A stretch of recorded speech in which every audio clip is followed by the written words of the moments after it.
one, like it's not really a crypto project, I feel like, unless you have a token. Like that's kind of one of the, like that it brings in, I think, one of the superpowers of crypto, which is speculation, right? Like that's, and people don't necessarily like to say that, especially when they talk about like meme coins and stuff. But really, one of the new abilities that crypto brings in is being able to speculate on things.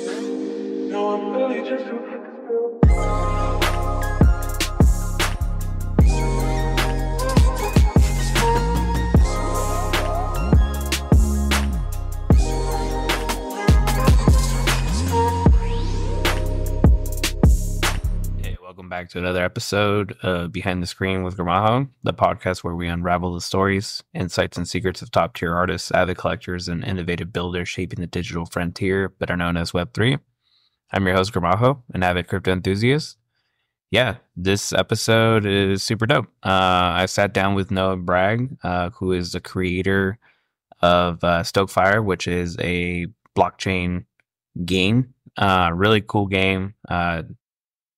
And we get to talk about kind of the lead up to the game. So 2 companies that he's kind of founded before, how he got into crypto, why he launched a token, and kind of where we're at with the game right now. He has a couple hundred people playing the game. And it's been really fun watching him kind of develop the game live in public. That's kind of what he does. So yeah, I hope you enjoyed this episode, and thanks. Let's go into it. As much as you feel comfortable doxing yourself, like who is Noah Bragg, or who's Noah? I'm like completely doxed, basically. I have like a ton of stuff online. If people want to go find, like, I think I've got like 200 YouTube videos on my YouTube channel of like me building things and doing things. I've got a podcast that I haven't done for maybe a year, but a podcast with like 150 episodes of me building a Web2 business. So yeah, people can find stuff, and I'm basically a builder. Like I just like building things. I've built a couple Web2 businesses. I've sold a business or two, and then I've been in crypto for like 4 years. And in the last like year and a half, I've actually gotten my businesses into crypto. And so I still have a website called Poolfish. That's one of my businesses that is kind of still going. It's a website for liquidity providers. So it has like lots of like Uniswap data and analytics data to help them make decisions. And then I started Stokefire maybe 3.5 months ish ago, and I've been working on that. And so that's kind of like my main focus right now. And it's a mobile game that's built on chain. And so yeah, I just like building things, like creating things. That's what really motivates me and gets me excited. And I'm really into crypto, enjoy crypto stuff. So that's pretty much me. Awesome, man. Yeah, I saw that you had a lot of YouTube videos and stuff like that. So yeah, it does seem like you're comfortable kind of building it public, which is great. I was going to ask you a little bit about kind of the Web2 company. I know you sold it, which is, I don't know, like I don't know if it's an observation I have, or maybe it's the people I interact with, but like a lot of builders on, well, actually just a lot of people in Web3, I would say, if they've gotten big in Web3, it's like their first time ever, running a company. Let's say like they are their own company, like as a content creator or whatever it is that they're doing. This is like their first time running something more than like, $10,000 or something like that. So like it seems kind of rare, because I've spoken to a couple people that like, have gone companies from like 10 million ARR to like over 100 million, and now they're in Web3. And to me, it's like those people are very few, like their experience shows, and it's very clear to me, like based on how they approach things in Web3. So I wanted to talk to you a little bit about that in terms of like, like what was that business? Why did you sell it? I'm guessing you sold it because, crypto was a bit more interesting, or you were just ready. Yeah. Like just wanted to talk a little bit about that, and if you think that helps you with what you're doing now, essentially Web3. Yeah. I mean, so I kind of really got into kind of like bootstrapping. So bootstrapping, if people don't know, it's just like trying to like make businesses without having to raise money and get venture capital and stuff like that. And there's actually like this whole community online, a lot of people on Twitter and stuff called indie hackers. And it's kind of this idea of like a lot of times solo builders that are just trying to make a business online by themselves that, it scales with just them at least, but it's not something where it has to become like a huge startup or a big unicorn. It's just like make a nice business online and do it with small, a little bit amount of resources, a lot of times just yourself. And so that's something I really got into.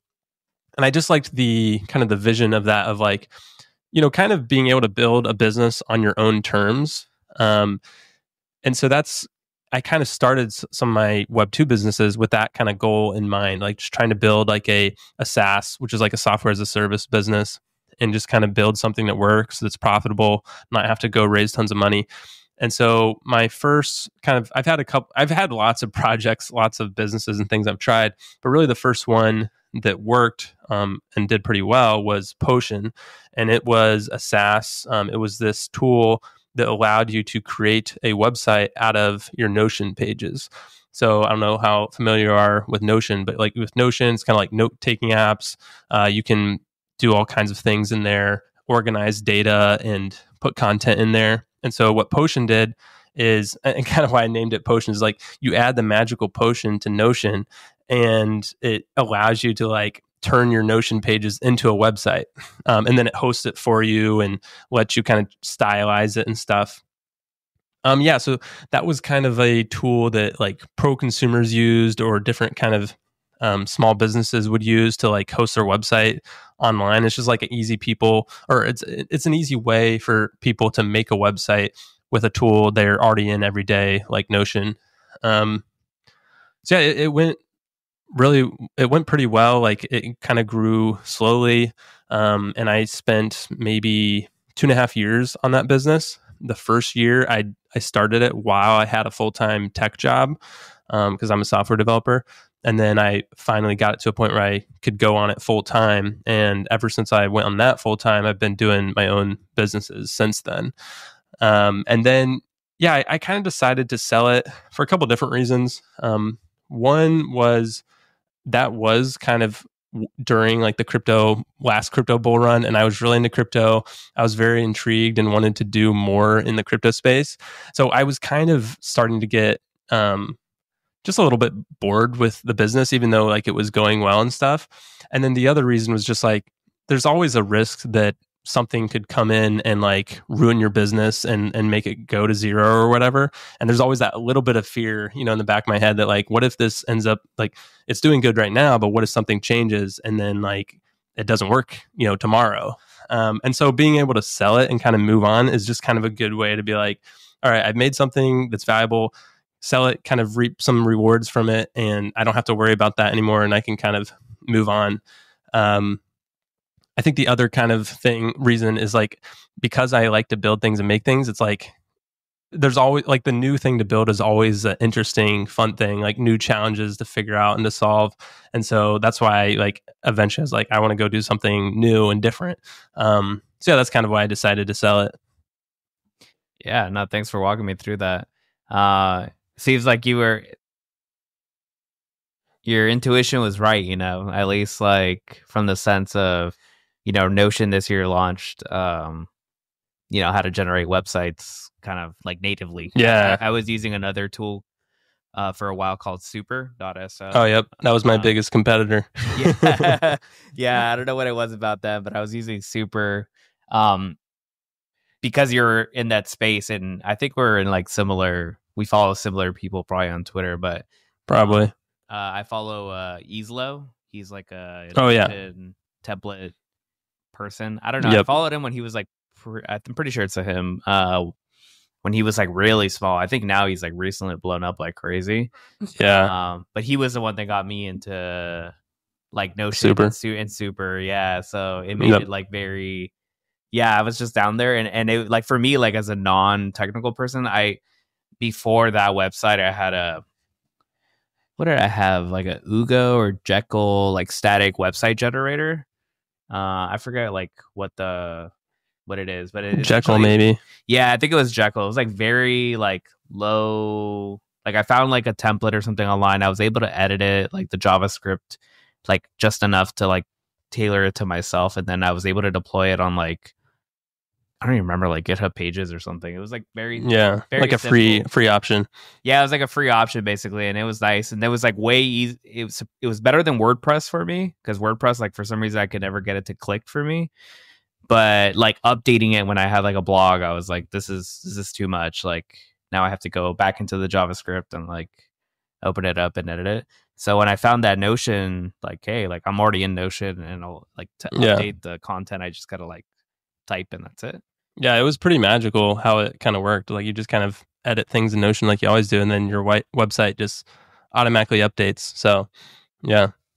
Yeah, no, that sounds really cool. It's a really good spot that you were in with Potion, and I mean, in my opinion, I think you timed it well, man. Because I mean, like I'm sure Super is doing fine or whatever, but like, yeah, like you said, it is kind of scary when Notion can kind of eat your lunch a little bit. Yeah, exactly. Like pretty quickly too. And it looks like they're going after a couple markets.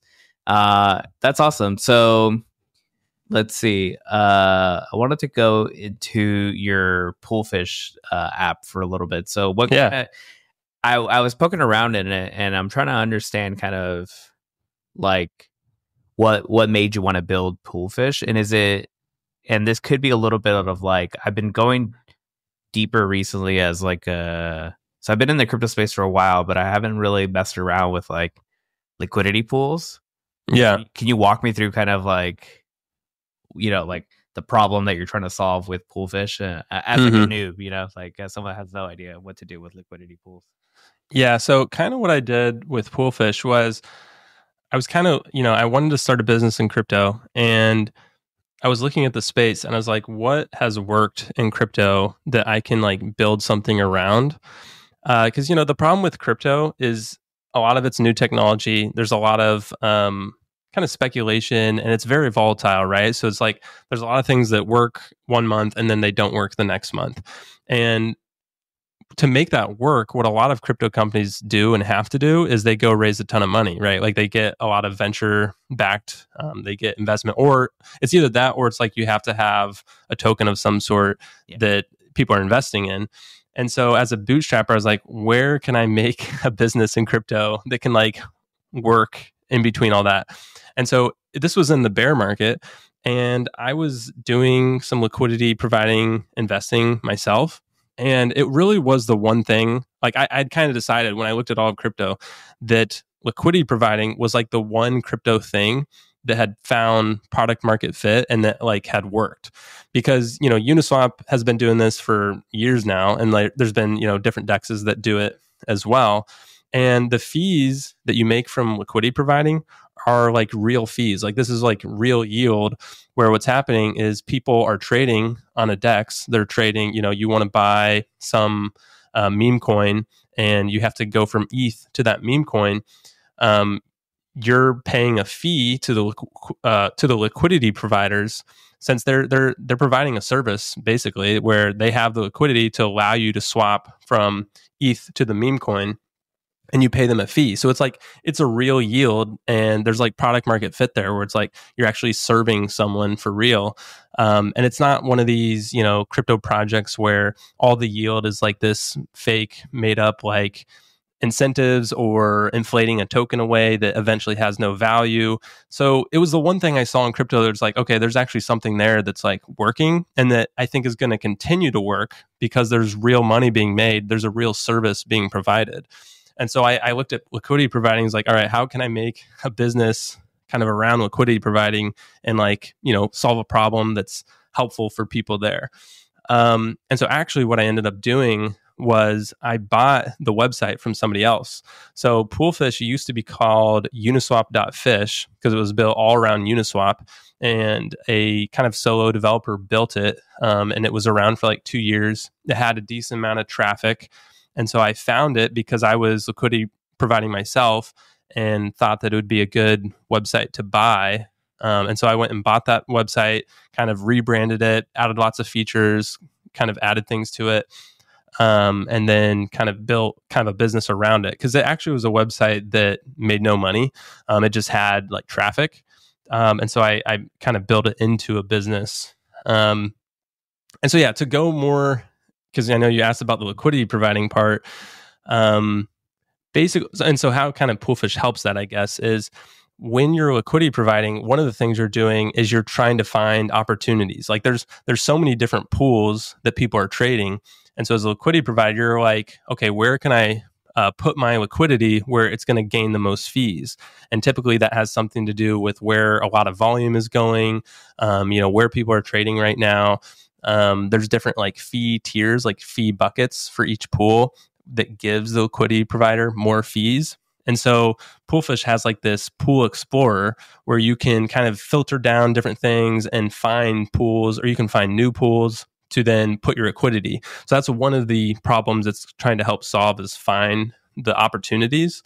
And then the second thing is there's this whole thing of V3 pools. So Uniswap launched V3, which it's kind of this whole technical thing that could be hard to explain, but basically when you provide your liquidity, you decide more than just what pool to provide it to. You're then also deciding what range basically that you want to provide your liquidity at. And so there's like a price of any pool, there's a price, and you're trying to kind of match your liquidity, somewhat in a range around that price, so that as the price is kind of moving around, your liquidity is used, but it's optimized in that it's only used at that range, where kind of the old version of Uniswap, which is V2, which is still used a lot today, when you provide liquidity in that, your liquidity is provided over the whole price range. And so it makes your liquidity not as optimized, and you get less fees over that. Got it. And so what Poolfish does is it has like this calculator where you can basically play around with different ranges in a pool and kind of just kind of play around with the potential of what fees you could get. And so it will tell you these are the potential fees you could make based on historical data around volume at those ranges. So it kind of helps a liquidity provider make a position in a pool. So I don't know. I'm sure you have like a follow-up after that, because I don't know how much of that made sense, because it is kind of, it gets into the weeds. No, it's awesome. Actually, like you answered a lot of questions. So like I follow it enough. Like I remember when Uniswap announced V3, and like there was like, obviously when it first launched, there wasn't that much money in V3 contracts versus old V2. And like, so I vaguely remember some of these things. And now that you're describing it, like it all kind of starts clicking to me, and it all starts making a lot more sense, So like I remember like I recently tried doing like because like I recently joined Nouns, I was like trying to do liquidity providing for Nouns, and it started asking me for like the range, and I was like, what's that? Like, what's that? Like I'm kind of confused. Like, what do you mean? And so then I was like, oh, I wonder if it's like doing it where kind of exactly what you said. Like if I put it in as like, usually Nouns, like the lowest I've seen in the last couple like months or so is like 2.5 is like really low. And then like 10 would be like, kind of high at this point. I can be like, okay, like between 2.5 and 7, like that's where I want to provide the liquidity. And if it goes past that, then obviously like my impact, I guess, is lower or something. So I had a feeling it kind of like played into like what you were just saying. So thanks for literally describing that. And that's really cool, like what Poolfish is trying to do. I had a feeling, I was like, I bet it's like trying to make you find like what pool like is best, like kind of like an arbitrage, like where can you get the fees for the best. So kind of randomly, are you trying to go for like, we're gonna get into Stokefire, I promise. Are you trying to go for like the levels? Do you remember, levels like where he has like 5, 6, 7, like levels on Twitter? Yeah, levels on Twitter. You try to go for the levels like in terms of companies right now? I mean, I definitely, so he's an indie hacker, so he makes businesses solo, and so I'm definitely following that. He does this thing where he like makes a business and then like he moves on to the next business, but he still keeps the last one and kind of keeps them all going and automated and stuff. I don't think I necessarily want to do that. Like in some ways, it's really hard for me to focus on more than one thing, I guess.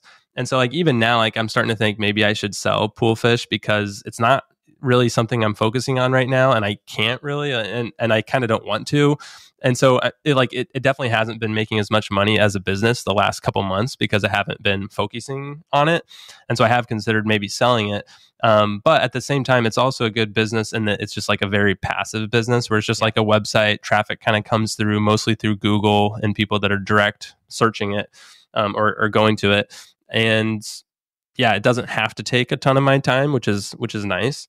But yeah, I don't really want to do like 5-7 different businesses at the same time, like I think Levels does. Yeah, Levels is a little much, and I know a lot of people are doing that too. I'm sure there's other people other than Levels doing this. Yeah, like that's like the meta right now. No, that's really cool. Honestly, like I could see how like what Poolfish is trying to solve for. And what is the fee structure in there for Levels then? I mean, for Poolfish? Yeah, do you get like a percentage cut like of those fees or? Well, no. So I have a couple of different things. So one, I have sponsors, and that's what's mainly dropped off the last couple of months. But typically, I'll have like 2 different crypto companies that are sponsoring the website to get in front of all the traffic. And a lot of times, it's like a crypto company that's also helping liquidity providers, or it's like a DEX or something like that. And so that's one of the ways I've made money is through having crypto companies pay to just get on the website. The second way is I added like a pro kind of like SaaS. So like, you get all the free things that you get with the website. But if you want, if you're like a very pro liquidity provider and you need a little bit more, you need some extra features, you can pay $30 a month to get the pro version, which kind of unlocks a couple extra features. So that's kind of the other way that it makes money. And then the third way is this last spring, I made a video course that's just like a one-time purchase video course that, I'm not trying to, so basically I'm trying to teach, I teach in that course how to do liquidity providing and kind of how the tech works, how some of the math works, and just like how it all works. I'm not necessarily trying to tell people, hey, this is how you should invest and this is what you should put your money into, because I don't want to get into that. But it's mainly a course to kind of help people get started in liquidity providing. So that's kind of like the third thing that I offer on the website that people come through and they can pay for a one-time thing to unlock that. Awesome. Yeah. No, thanks for that. Seriously, appreciate you kind of giving the insight to all that. Yeah, so I think people should definitely check out Poolfish. I'll be checking it out too, just to see what's in there, poke around, explore that world. All right, so for Stokefire, sorry, I'm like a big, but I thought it was like cool, like that you have actually built a business, sold it, and you already started another Web3 business, and you're still kind of running it, and now you're kind of in Web3 gaming. So like walk me through kind of like, all right, so like I have friends who work in the gaming industry, and gaming as a whole is like, it's like a 70 billion, I forget like what the market cap, it's big. Huge, it's big. Yeah, it's like bigger than movies now, I think, if I'm not mistaken. So very competitive space, very hard.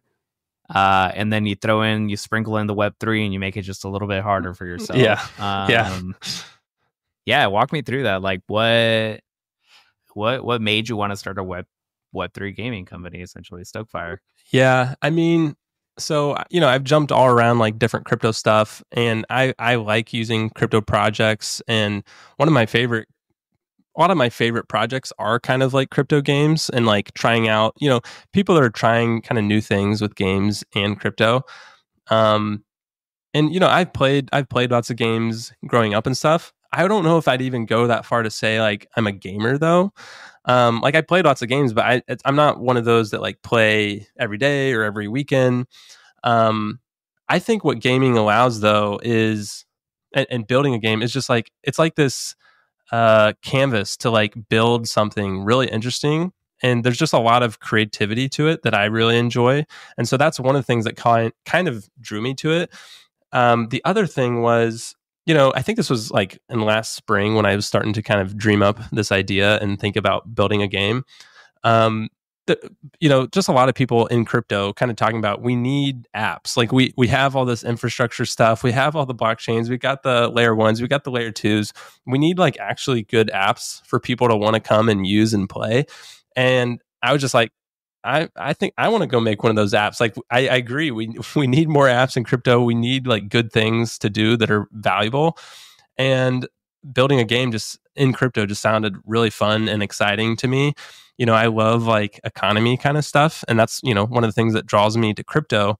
And I think that's what's really cool in crypto games that you can do is like build an economy a part of the game. And there's just a lot of interesting kind of experimentation and things that you can do with that. And there's been a lot of crypto games, there's been Axie Infinity, there's been these games that kind of do well for a little bit, but I think they kind of get it wrong, and that's why they do well, and then they kind of blow up, and then they're people don't really talk about them anymore. Even though I'm pretty sure Axie Infinity still is like alive and has a decent player base. But yeah, so I saw like some potential there for crypto video games to do well. I don't know if anyone's kind of gotten it quite right. And so I just had some ideas for how maybe I could make a crypto game that could make a lot of sense. And so yeah, just kind of started to go for it. And really Stokefire, it's kind of like accumulation, or it's like bringing together almost all of my different like favorite games that I play and grew up playing. It's like Civilization 5, Age of Empires 2. I wasn't a big Clash of Clans player, but there's definitely some ideas coming from that. There's this game called A Dark Room. So yeah, there's like multiple different games that I enjoyed. And a lot of times it is, for me, like a lot of my favorite games are like civilization, village building kind of games. And so that's kind of what I did with Stokefire. Is like, all right, how can I take the parts that I like from each of those games, kind of put it together in something that works well for mobile and, works well in the crypto space. So yeah, that's kind of what I'm trying to do with it. No, that's awesome. Yeah, no, it I saw it and I was like, yeah, this is dope. Have you actually, like, just a quick like segue, but like have you watched the video that they, like, Jesse was on a podcast recently? From Base? Yeah, Jesse from Base. Yeah, sorry. I don't think so. Oh, okay. I'll send it to you, dude. It got me so hyped. Like whenever, like, what happened?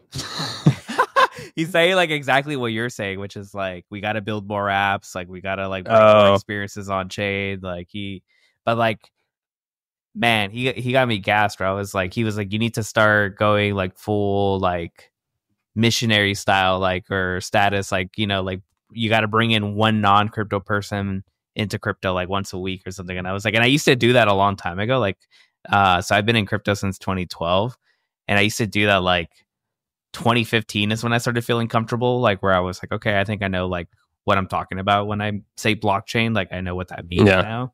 So around like 2015 to like 2018, I was going hard, like just going to meetups, like trying to tell people come to the meetup with me. And I kind of just like, I wouldn't say I stopped, or like I kind of just like stopped going as hard. And I was, after watching that, I'll send it to you. I was like, okay, I need to start doing it again. Like I feel like I've gotten comfortable with like everyone, like I speak to people on chain and like I don't have to explain too many things to them. So that's kind of nice. Mm-hmm. But I was like, yeah, we need to start getting people back in here again. Like we need more normies back in here. Have you ever developed an iOS app before? Or was this like your first time kind of going into that realm? I have, yeah. Actually, my first like tech job was on like the mobile team. So I've done iOS and Android, and those were like native apps that I was building. So it was like done in Swift for iOS, or Android is like Kotlin. So it's like you're building natively for that platform. Where now, like in Stokefire, it's actually in React Native and Expo. So it's kind of built in like web app kind of platforms, which the last 3 or 4 years I've been doing more web app kind of stuff, mostly like websites and applications on in your browser. But yeah, so it uses a lot of those same technologies just in a mobile app. But yeah, so I've kind of done a lot of random stuff, but I have done some mobile apps before.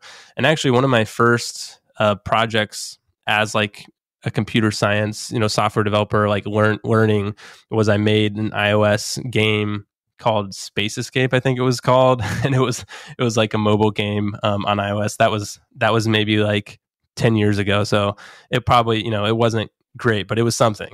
It was my first, experience learning game stuff. Yeah. Yeah.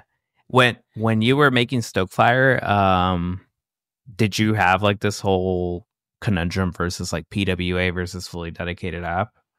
Oh yeah. Yep. Yeah, for sure. It is a hard question. Yeah, I mean, like, as a non-technical, I mean, I'm like, so my role is kind of weird in real life. Like, I'm like, I don't even know how to describe it. Like, I guess like a technical architect, product manager, weird role, but like more business facing. Okay. It's odd. That's just the easiest way to describe it. So like, I know a little bit about tech and stuff like that, but like for the non-tech people, what, it's funny because like on Warpcast, I see like people go at it, and Dan's like, just don't build the PWA. And that seems to trigger people like very quickly. Yep. So like, yeah, can you walk me through kind of that decision process for you? Like what made you go like full dedicated app in the end? Well, kind of the whole thing is a dedicated app is better. Like it is. I think everyone would agree that it's better to have a dedicated app. And I think especially if you're trying to get normal consumer people that aren't in crypto much, none of them have heard of PWAs. No one uses PWAs. The only reason that in crypto we have these apps that are using PWAs is because it gets you around the App Store review process, which both Apple and Google are they're not very friendly to crypto apps. And it's a whole thing to kind of get through that process, and it takes a lot of time. And so then for crypto, it's just like easier to just do the PWA. But I think everyone would agree that like the experience just isn't as good on a PWA. One, like for normal consumers, like they would just be confused on how to install it and get it. Like they're just used to going to the App Store and downloading something. And then the kind of the second thing is like it just doesn't load as fast. It doesn't move around to different like tabs as quickly. And I think it's actually better on Android, but for some reason on like Apple phones, PWAs are just kind of weird. Like they don't even work as well as like a normal website in the browser, I feel like.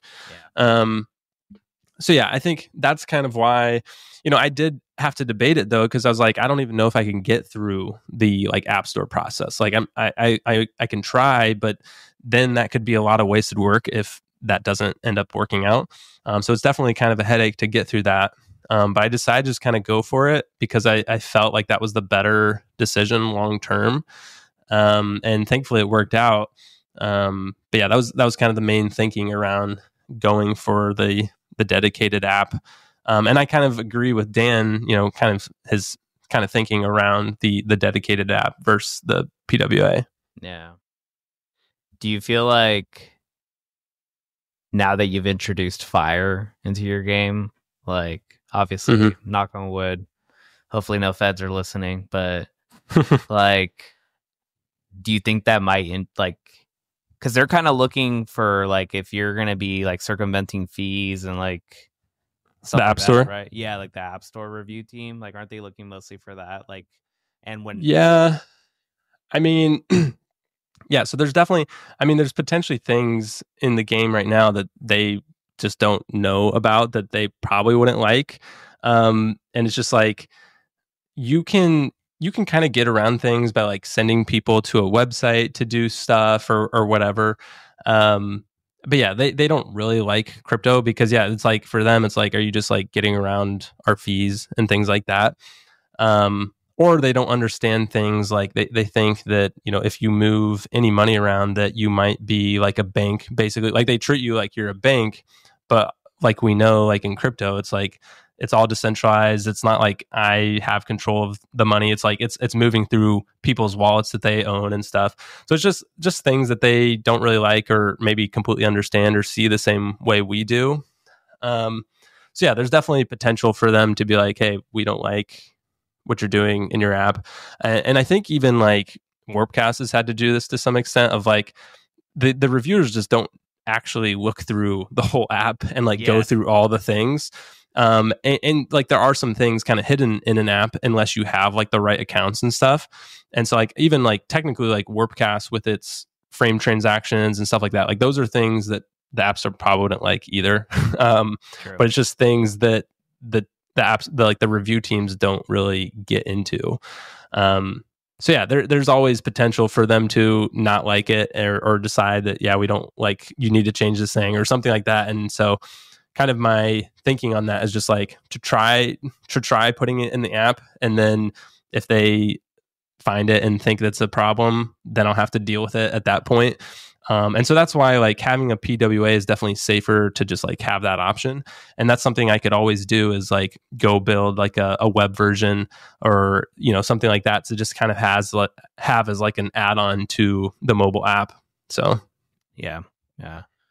I mean, hopefully you don't have to experience any of those hopefully points. I'm rooting for you on that. I guess I got a couple questions still, like before we kind of dive into the game. The first one is like, do you feel that you're at a disadvantage as someone that has never built a game? Do you do you find that to be scary or holding you back or like maybe negative, or do you think it's like it's like liberating? You know, you're like, I'm not constrained of like, this is what a fun game is supposed to be, you know, like you're kind of like, I think this will be fun and you're kind of just shipping it, you know, like what do you think about that? Yeah. I mean, I think, you know, it's really, I just enjoy the process. I enjoy the creative process of building something and making something. I mean, there's definitely, I've had some experience building like a game or two, but I'm definitely not like a game developer. Like I've not worked at like the game tech companies or whatever. Yeah. So, you know, there's definitely some things I'll maybe have to figure out as I go. I'm definitely weaker on maybe like the art side. And I've done some kind of art, you know, kind of designing stuff, but that's definitely one of my weaker sides. But it's kind of something I want to play around with and do like some of the pixel art myself and some of the animation of that myself. Like I think that'd be fun. But that is also something I could hire someone to help me do if I am, you know, feel like I'm lacking there. So yeah, that's probably probably one of my weaker sides of the game dev kind of stuff.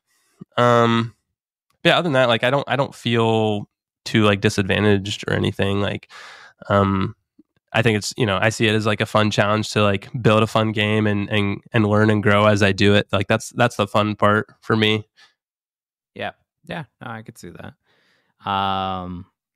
And I guess kind of another answer to that is like, I guess all the things I'm doing, it's kind of a lot. So it's like, I don't think there's, I guess I'm not trying to say I'm like amazing or anything, but like that. But it's like, basically I have to be a jack of all trades to kind of do all the different parts of making Stokefire, because it's like, you have to know the smart contract stuff. You have to know like the UI. And then also like, you know, once I get into more art animation kind of stuff, like figuring that out.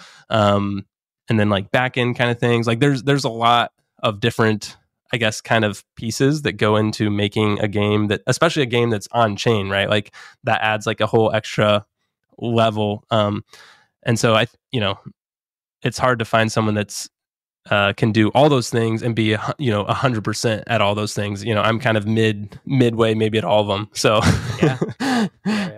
No, I agree. I think maybe like if you, like you said, I think you'd be good at spotting, like, you know, if you were lacking in the art area, you could be like, okay, you can get someone else to do the art for you. And there's plenty of talented artists on Farcaster as well. Like, true. Especially pixel artists.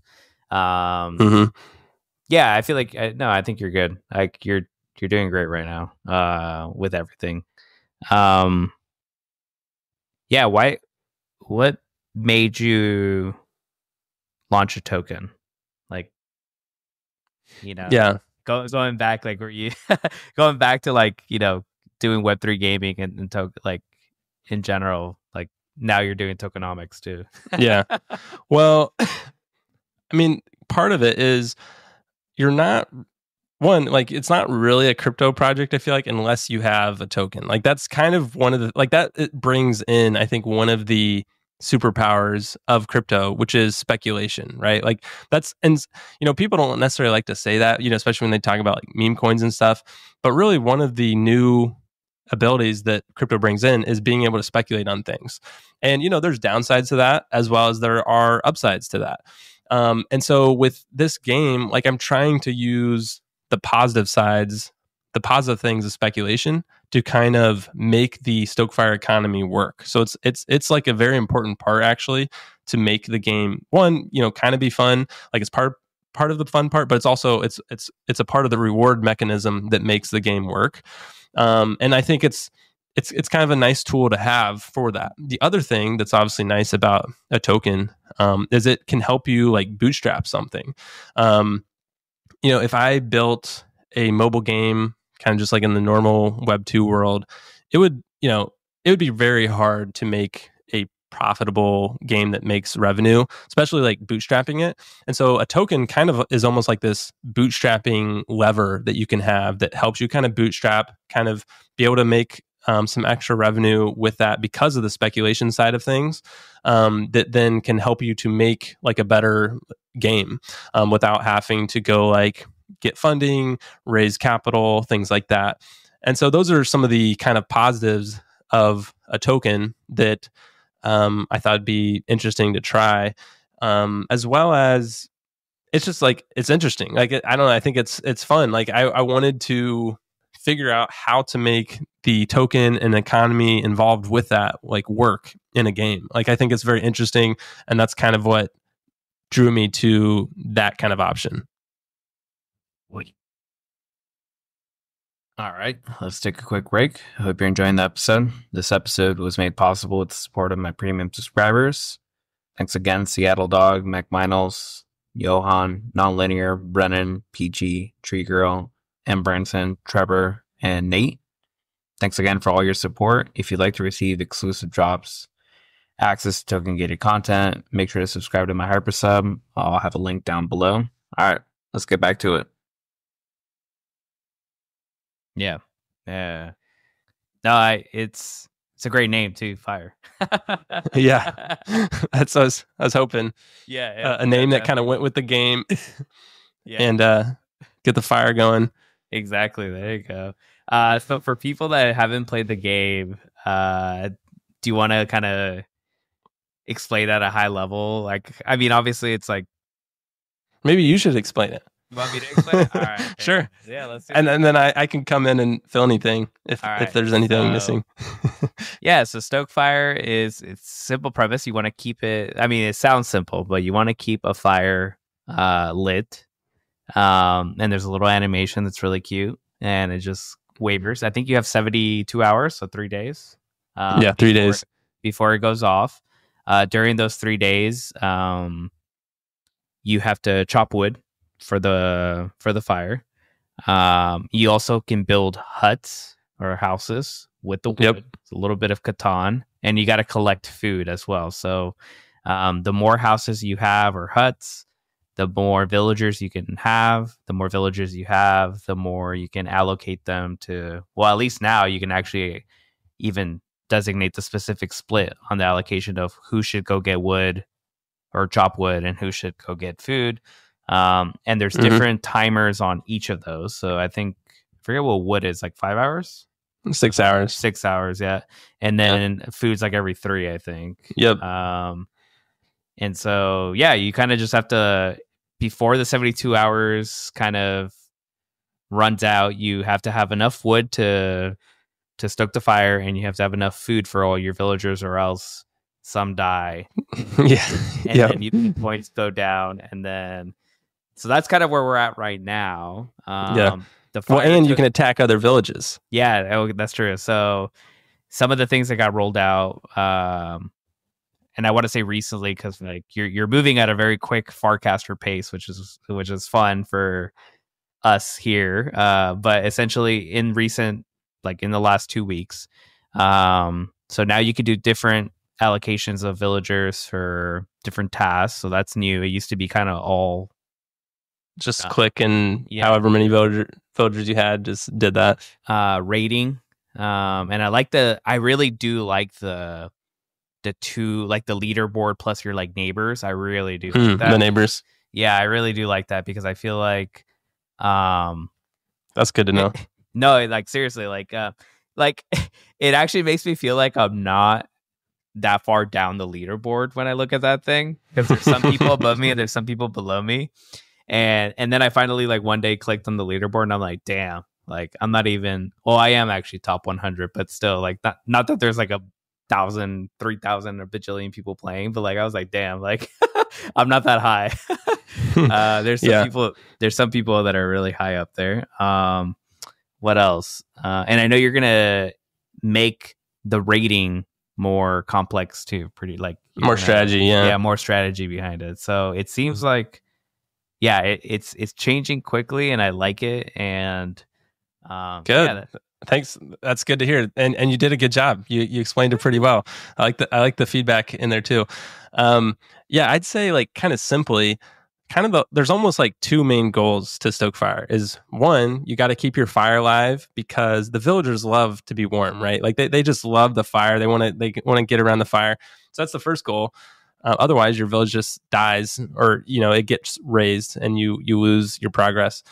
And then the second goal is you're just trying to grow your village. You just want to get more villagers in there, grow your population. And that's kind of the main goal, is just grow your population. And whenever you do grow your population, that's when your score goes up. That's how you get a higher score.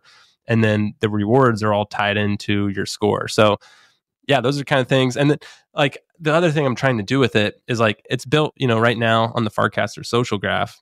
And I want to like make it so you have like fun, like little interactions with your friends on Farcaster that you kind of know, from seeing their content or whatever. But it's also, you can go steal their wood, you can take their food. So, it kind of gives some different ways to have some fun kind of social interactions. And that's what I want to build more towards as well, is like making it kind of a fun social game that has some strategy to it. Like it's kind of mainly a strategy game and then kind of a social game. So it's like bringing in some of that like multiplayer aspect into it. And so I have lots of ideas of ways to like go in those directions. And I'll just, have to kind of slowly build towards that and make progress and listen to feedback and all that. Yeah. What would you say? What has so how long have you been building it now for? Like it's probably been almost 4 months. It's been only a month, almost a month since I launched the token. And before that, so that's more or less when like a lot of players or more players have started playing and stuff. Before that, we had like 2 months or so, which I think you were a part of that. You were one of the early access people, where we just had like 20 of us. There's just 20 of us, and this is before the token, and it was just building out the first versions of it. So yes, thank you for being one of those very early people. Yeah, that was helpful. I'm looking forward to my PO app. I'm just kidding. That's easy. But so you've been at it, let's say 4 months, and like in the last like month and a half, let's say 2 months, it's gotten like more people are playing it essentially. So even like Dan kind of went out of his way to say that he's playing. I think even Horsefax is playing it too, if I'm not mistaken, because I've seen him raid people. Yeah, Horsefax is playing it. Dan has not actually played it. Dan just kind of casted about it, which was really nice of him. But yeah, Horsefax has been playing, just some different Farcaster people have been playing.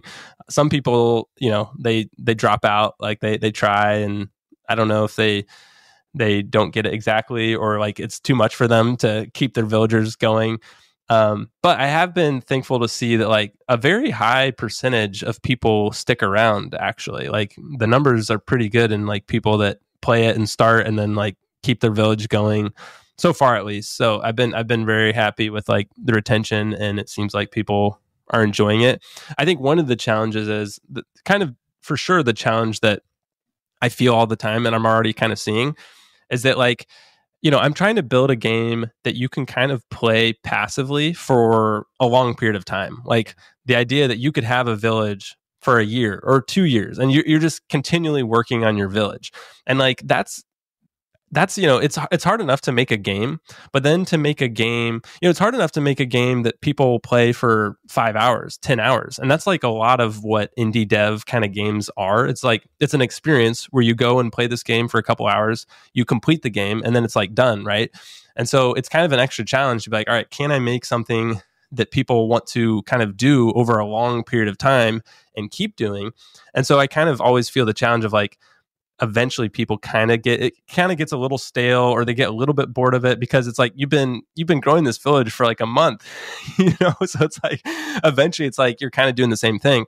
And so that's where obviously me kind of building quick updates, adding more to it, making it more fun, making there be more things you can do is like important.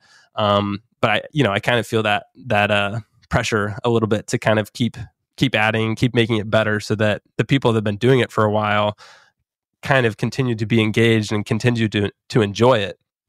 Yeah, and I know when we were doing our pre-talk, you were talking about like making it less like when the 72 hours hit, like it's not like a black and white like response. Okay, we're gonna take away everything that like you've worked towards in the last month, because you got sick. You at least keep your rewards. At least.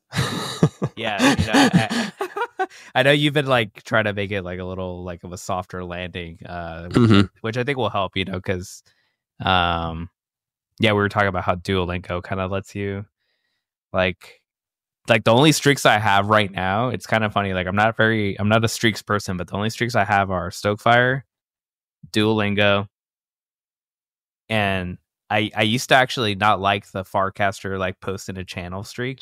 Yeah, I was kind of like opposed to it. I was like, no, I'm not gonna like. I tried and I made it to like 5 days, but surprisingly, I'm like at day 27 now for my own channel. I'm like, hey, where are you doing it? Yeah, so now like I'm like, okay, I got 3 streaks, and I'm like, and I haven't killed my sourdough. Like, okay, I was like, oh, we're reaching like a culmination point of like things that I'm keeping alive here, guys. Wow, you're doing it. Now I just got to go back into running again. That was one I had for a while too. But yeah, I think that will help with like, it doesn't feel like the end of the world. Because right. some people might just rage quit too, like they're like, village is dead, I'm out. Like, exactly. I think that will help. What's been the most surprising thing you've learned, like either like from the community or like while developing like a new skill, or like what's been the most surprising thing to you? It could be positive or negative too. It's like. I mean, I think one of the things, and this is another thing where it's a challenge in some ways because you have to kind of keep it in balance, is that this is like, I definitely seen in Stokefire some of the superpower of crypto, like what crypto can allow. And there's some, that's why there's a balance. Some of it can be positive, some of it can be negative. And that's that, like, when you add kind of money into things, it's like you add reward. It does really incentivize people. And I've seen that in Stokefire, where it's like these people, they're playing the game, and I'd say a decent amount of the Stokefire players, they're playing it because they find it kind of enjoyable. They have a community here on Farcaster, and it's like a fun way to interact with people. But there's definitely some people that are playing it because of that potential reward they could get from playing it. And it's just interesting to see kind of that superpower of like, if you have some reward, those people they'll really stay engaged. And that's one of the reasons, like, I think there's been like a high retention of people playing it every day. But then that's, it's something to be careful of too. And that's why I'm always kind of thinking about is like, the game can't be people are just doing it to make money, because eventually that falls flat. Like the even the rewards now, like they kind of go up and down. Some days there's hardly not many rewards being given out, and then other days, just based on kind of the tokenomics and stuff, there are some more rewards given out. And so it's like the game can't just work on that alone, because that will eventually dry up, or not dry up completely, but ideally not. But it will kind of come and go. It's volatile, like any token and things. And so it's kind of a challenge because like you have people coming in potentially for kind of the wrong reasons, but it's nice having that incentive as kind of a carrot to kind of get them to learn the game, enjoy the game, but then ultimately like you have to make a fun game that they enjoy, that they want to play and stay around for. So it's been very interesting, I guess, to see that part of it and then like kind of figure out the problems that come from that and like try to do it correctly. Yeah. Yeah, they come for the money and they stay for the memes. I've been cracking up with some of the memes on the Stokefire channel. Yeah. Yeah. Let's see. I'm looking at the time, sorry. Yeah, can you tell me about, I actually had a question. So what's going to happen with the hypersub? Are you still thinking about keeping that around or? No, that's pretty much like I think it's even like paused right now. So I don't think people can like continue it. Maybe they can. I don't know. Maybe I have to turn it off more. If you're a current member, you might be able to add to it, but I don't know why you would. Because yeah, it's basically like kind of closed. That was kind of the hypersub. I think it worked out pretty well. Like the whole idea of that was like to build like a little community of early access people, where they had to have a little skin in the game, right? Like they had to pay, I don't know, $13 for a month to like get into the group to be able to start playing Stokefire early on. And so, yeah, I really just wanted to know that people were like, I wanted a small group of people, but I wanted them to have skin in the game where they're like actually going to play it and actually have good feedback and stuff, which the whole group I think was really great for that, you included. So thanks for that. And then, once I kind of launched the token, which was kind of, I wanted it to be a surprise to everybody, which I think it ended up being a surprise. Good. I just got like, just to give you perspective, I was like I was pretty busy all day, I think. And then I kept seeing like the messages pop off of people like saying fire token. And I was like, what the hell is going on in that chat now? And I was like, all right, I'll look at that later. So yeah, it was a surprise. I had no idea until like I literally like opened my phone and I was like, oh shit. Yeah. Yeah. And I really wanted it to be like a quiet, low thing because I didn't want like airdrop farmers to like find it or like come in and like try to airdrop farm the whole thing. So yeah, the group was really just like an early on thing. And then now it's kind of, going on to having like the token and a whole new kind of revenue model around that. So, yeah, I mean, we'll still have like the group chat, like we have our group chat for like that hypersub, kind of just for like early OGs, basically, to chat in there. And I still got to figure out like how to have maybe a better community for all of Stokefire to like open up to more people. I'm still figuring out what I want to do with that. Yeah, I remember you mentioning you were talking about maybe possibly a Discord or some other kind of tool that could bridge the gap for, because you were saying that you were starting to get some people that like have Farcaster accounts, but they're not necessarily in Farcaster. Right. Like half of the people I think found it through Twitter actually. And they have a Farcaster account just because, a lot of people created accounts back when like DGen and that kind of stuff. But they don't actually use Farcaster like ever.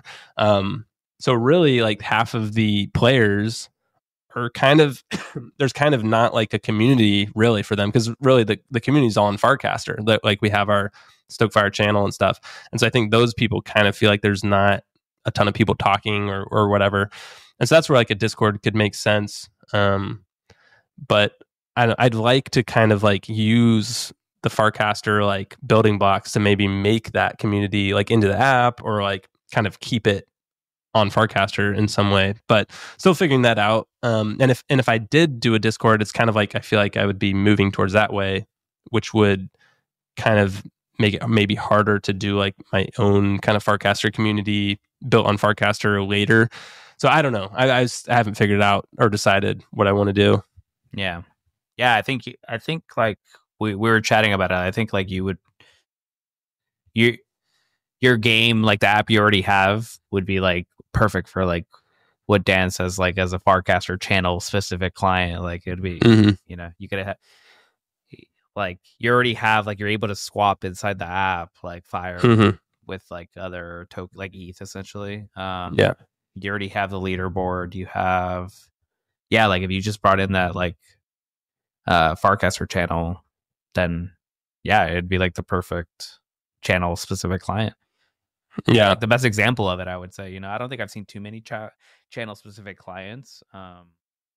Yeah. Well, that was the other thing that got me excited about building something on top of Farcaster is like there's been different clients, for Farcaster. But they're all kind of just copies of Warpcast. And I feel like there just doesn't, at least right now with how small Farcaster is, that just doesn't make a ton of sense for people to go over to those things. But I kind of thought like a client I kind of see it as like a light client where it's like, it's like a channel client or, something where it's like you're already going to Stokefire to like play the game, and it's like you're going there kind of for another reason. But then if the community's kind of there chatting and stuff, it just kind of gives you more reason to kind of be a part of that community and interact with those people. So yeah, I feel like it actually makes more sense than a lot of the Farcaster clients that have been built and kind of created with, because there's another reason you're already going to the app. So if you kind of build the community there on Farcaster through the channel and stuff, like I think that could make a lot of sense for a client. Yeah, and it's like it'd be a client that you're going to, or we're already going to this app more than. You already got to gather. You already got to gather the food and chop the wood. Dude, like I'm on this app 3 times a day easily. Last night I woke up like my kid woke up at you're gonna laugh. My kid woke up because she's like teething, and I was like 2 a.m. and I was like, well, I know the timers have reset by now. I was like, might as well chop some wood and gather some food while I'm awake for these 30 minutes. No, that's great. I'm actually also a little torn with that too. I'm curious what you think, because I think it's fun. Like, I think it's an interesting thing of like timing it and stuff. But in longer term, it's like, do you want to live according to the Stokefire timers?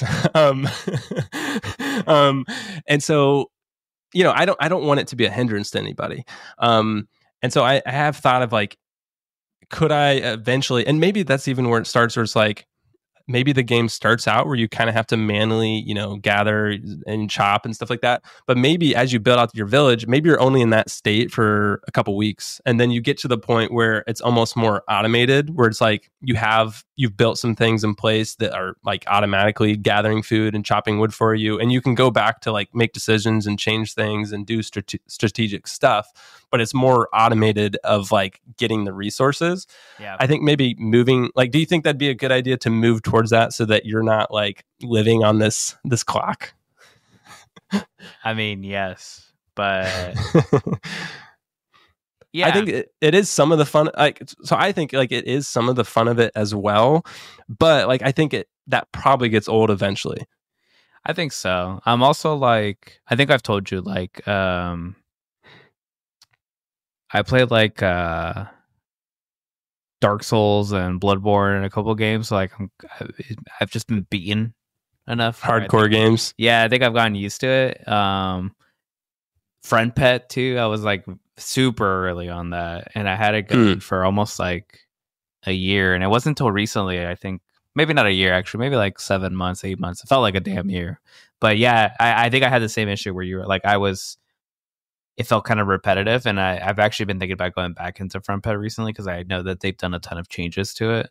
Yeah, I haven't hit that with Stokefire yet. Well, that's good to hear. But it's nice because I feel like every time I visit the app, something is different. So it's almost like kind of nice. Maybe not every time, but it does feel like once a week. Adding stuff. Some stuff is changing. Like what was the one that pleasantly surprised me recently? Let me look at it real quick. Oh, it was like my profile page, I think. Oh yeah, where you could see your like activity and stuff. Yeah. See, someone rated who the hell's rating me while we're interviewing you? As they should. That's jacked up, guys. Luckily I won, so sucks. Nice. Yeah. Let's see. But there's some people though that like they have lost sleep over Stokefire. Like there, especially like earlier on, there were some players that like they were setting timers in the middle of the night to get up in the middle of the night to like go chop wood and gather food. And like I think it's kind of fun. Like it's kind of fun and silly for a little bit, but I don't I don't want to ruin people's lives over this over a long period of time. Well, so I think the scenario that happens is that, this is my speculation, but I think the scenario that happens is that let's say like you're just starting off and you only have like 2 wood, and then someone raids you, and then the timer is like 6 hours or 5 hours, whatever, 6 hours. And so if someone raids you like at hour 5 before the reset, and you already chopped the wood and you go down to 0, then you're kind of like stuck. But I feel like the boost that you allowed recently, so you can speed up, speed up or truncate the time.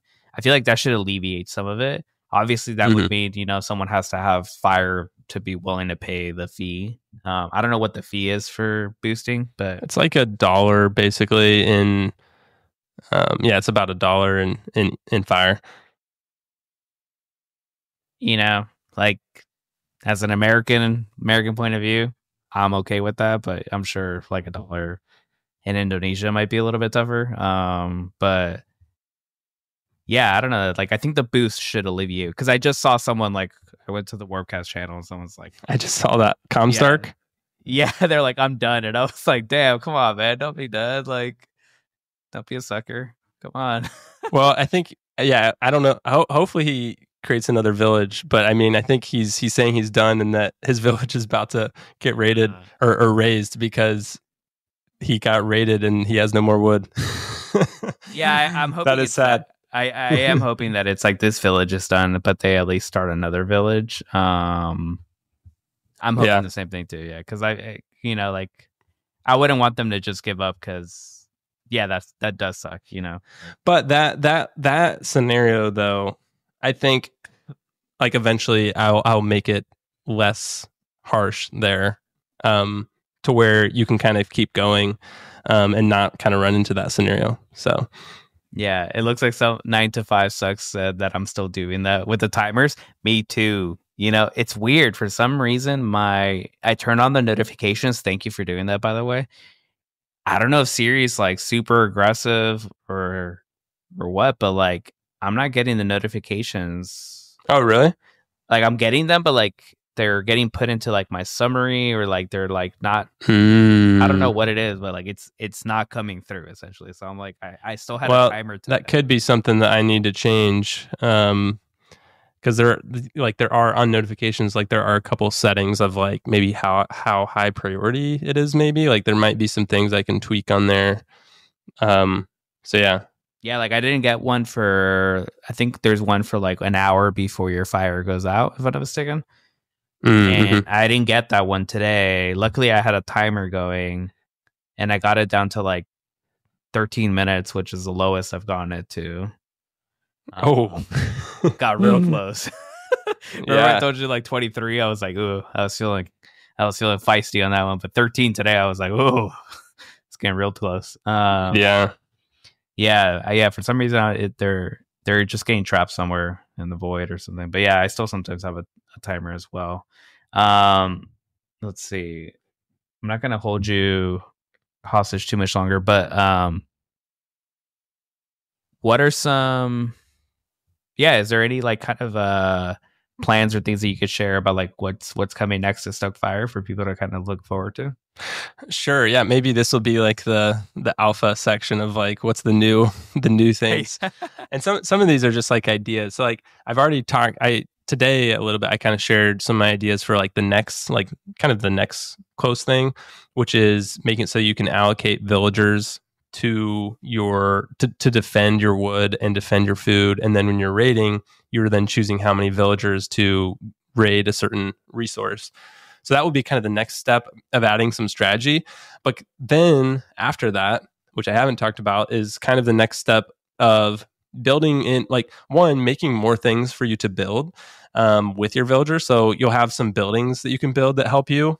And then those buildings, you'll then be able to basically craft like weapons with your villagers. And so you'll have to like allocate some villagers to like, create some spears, or maybe it's like husbandry, I think is the right thing. Like basically have like horses, like train horses So that then your villagers can like suit up in these different, they can suit up with their different military like things that they need.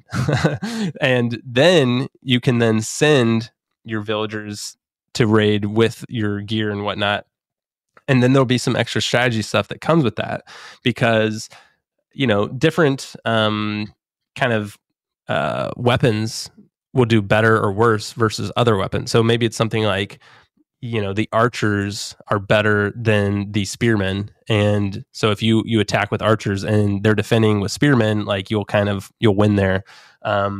Where if it was the horses or the knights attacking the spearmen would win because they can kind of reach with their spears. So I kind of have an idea for, it's almost like a circular logic, which is similar to rock, paper, scissors in a way. Like, like the circular logic of rock, paper, scissors, where rock beats scissors, scissors beats paper, paper beats rock. Kind of a similar thing like that, but with different kind of military units that you can create. And then that will kind of be the new battle logic of like choosing the right different weapons and stuff to go raid villages with. So I don't have like the details of that completely figured out yet, but like those are some of the ideas I've been thinking about that like we could go towards with Stokefire. And kind of the ideas kind of, you have to kind of manage your villagers to do things, and you have your kind of military side that you're thinking about versus your economy side of like building up the resources you need, building the things you need to send your military out. And that's kind of always the trade-off, right? Like, I think what makes games fun is having trade-offs where it's like you can decide to go do this thing, but if you do that, that means you can't go do this other thing. And I think that's something that like I learned from like Age of Empires 2, also kind of Civilization 5. Like that's kind of some of their main stuff is like having trade-offs between economy and military and like figuring those things out and like giving interesting decisions for the player to have some strategy around. So that's kind of, gives you a little look at some of the ideas and things I'm hoping to go towards. Yeah, no, loving it. I'm excited. My vote's for falconry. For what? Falconry. Falconry? Yeah, that's where you trade like hawks as like eagles to go. What do they do? They go like to go attack people? Yeah, they attack people. Sounds good. I'm messing around. Well, so that does remind me though, like the other thing I want to like build towards is like more of like a economy of like trading things. Where it's like you can trade resources with other villages. It's like you can kind of either help villages or attack villages, and kind of bringing more of that to kind of bring some social elements as well. So yeah, definitely have some ideas for that, but that's also like it'll take some time to get to that point too, I think. But I think there's some really interesting things to explore there with some of the like the in-game economy kind of stuff. With the in-game, like obviously, like I'm not gonna hold you to it, or no one should hold you to it on here anyways, but like would the in-game economy stuff be like NFTs essentially to be traded, or something?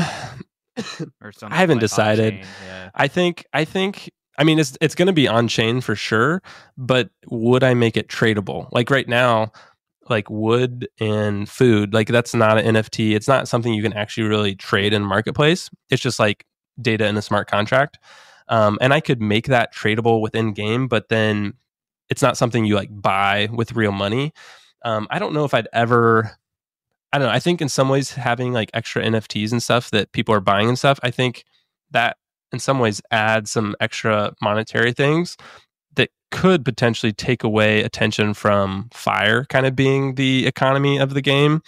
I think, it's been hard. I think it's been harder for some games to do the NFT marketplace kind of right, where it actually is something, either profitable or long time beneficial to everybody.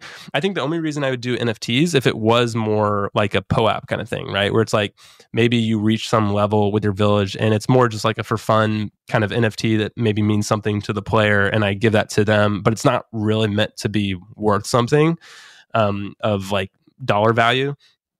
I think I could definitely see doing stuff like that where, yeah, it's kind of more like a POAP, like you've like an achievement basically unlocked. Like you get this NFTs that you can like hold it in your wallet to kind of show you did something cool in Stokefire, but it's not necessarily something you're trading. Yeah, that makes sense.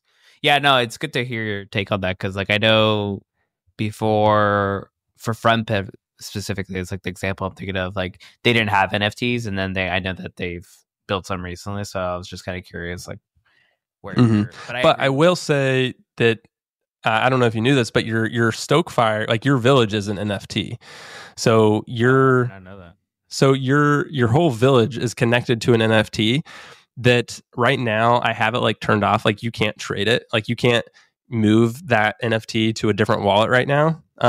But technically I could open that up to where you could sell your village to somebody else, or you could, give it to somebody else, and then they literally have your whole game and they could start playing with your game.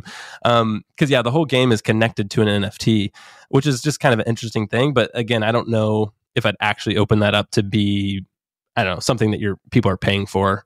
Yeah. No, that's the crazy thing about like Web3 games, like you can do so much crazy stuff with it, like that. Yeah.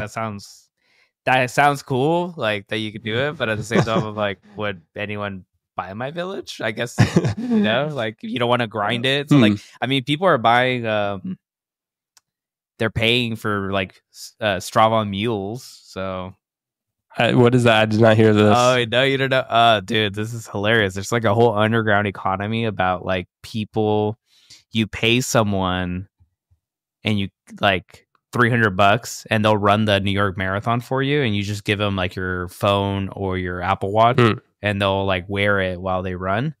Oh, because your app then shows that you did that? And then you can just like post it on social, like, rather have what? That's lying. Yeah, it's like Strava muling, dude. So I'm like, so you could be like, yo, like I've had a village like alive for a year. This is worth half an ETH, and if you don't want to put in the work. I guess I haven't thought of it that way, because in some ways, like if you are done, like if you don't want to continue your village, you can just redeem your rewards, and that like kind of the rewards value, like that's what your village is worth, right? Like that's what you can redeem it for right now. But in some ways, it's actually worth a little bit more than that reward amount because it has a score tied to it. Correct. And if someone wants to take that on and like keep it going, like it is potentially worth more than that reward amount to someone else if they're going to continue the village going forward. So I don't know. That's kind of, I haven't thought of that. That's kind of interesting. Yeah. I mean, I'll give you another anecdotal example of that, and I'll promise I'll let you go soon. But I collected all 151 Pokemon. Whoa! And I have from like Pokemon Red. I think everyone's done it, but I got this little bad boy right here. It's like a GB emulator, so you can connect your Game Boy games to it, play it in your desktop. Nice. The cool thing about it is I actually got it to save my like status. So I was like, okay, I have all 151. And the issue with like the original Game Boy games is that when the battery dies, it wipes like your whole save. And I was like, no. I'm not losing these 100 hours from back in the day. I was like, I'm saving this. But someone was like, yo, I'll buy like your save state essentially. And I was like, what the hell? Like they just wanted to show that they had all 151 without putting in the work. And I was like, oh, I didn't even know that was the thing. Wow, that's crazy. Yeah. So yeah, like you said, it's like the value of your account, but also like the street cred or the history behind it, like why let it die? Yeah, I think we should do a POAP, dude. I want to do a POAP. Maybe we'll do a community driven POAP. Let's chat about it. I've been in a POAP craze recently. So you like POAPs? Like might be strong, but I like the idea behind it. Like, so I used it right now for. You're actually going to get one for being on this podcast. So I started doing like, if you've been subscribed to my newsletter for like, so I just did one for your. I've been doing the newsletter for 2 years, so like, I did that. I'll do one for the podcast, like for episode 25, I think. So this is episode 20. Oh wow! For like you've been doing it. Yeah, but I think you did like a lot more than I did. I think you're like at episode 100 or something. I know that 20 is good though. If you got into 20, I think I heard some stat that like most podcasts end at like episode 3 and they don't continue on. That's So exactly you made it. Yeah, so like most stop at like 3 or 5, and like half of that even make it to 10, and then like literally like less than 1% make it to 25 or something like that. So that's why I was thinking of doing like episode 25 as like another one. But I just like it to like, I don't know, like I think of it like as a moment in time. Yeah, like a moment in time. That's exactly it. Is it cheesy? Yeah, a little bit probably, but it's cool. Like let's capture the top 100 players or something like that. Maybe we can wait when it's a bit bigger or something. Well, we'll see. We can figure out the parameters, but yeah, we can do something. I know a couple Pixar artists. That's why I'm like, it'd be fun to do one with them or something. Yeah, for sure. All right. Because I know we've been going for about an hour 20. I wanted to ask you one question that I ask everybody. This is a very hard question, but what is your favorite snack? It's a hard question. I don't think that's that hard. Ice cream. No, it's I don't know. I don't know if you call the snack. Does ice cream count as a snack? But like ice cream is my favorite thing, basically. We'll allow it. My snack is PB&J. So, well, what kind of ice cream? Yeah, that's a sandwich. Okay, Mr. Dessert. Technically, PB&J is dessert too, but okay, yeah. What kind of ice cream? I mean, it changes. It goes up. I like a couple different ones. I like cookies and cream. I like anything with peanut butter, basically, like chocolate peanut butter, stuff like that. Very good. And I have ice cream almost every night before I go to bed. So that's what I'm going to do after this. Yeah. You're living the life, man. You're like fire rich, number 1 in the leaderboard, and then eating ice cream every day. Like, this is a life, man. That's awesome, man. Yeah, that's all I had. Thanks again. Yeah, let me. Thank you. It was good. Let me.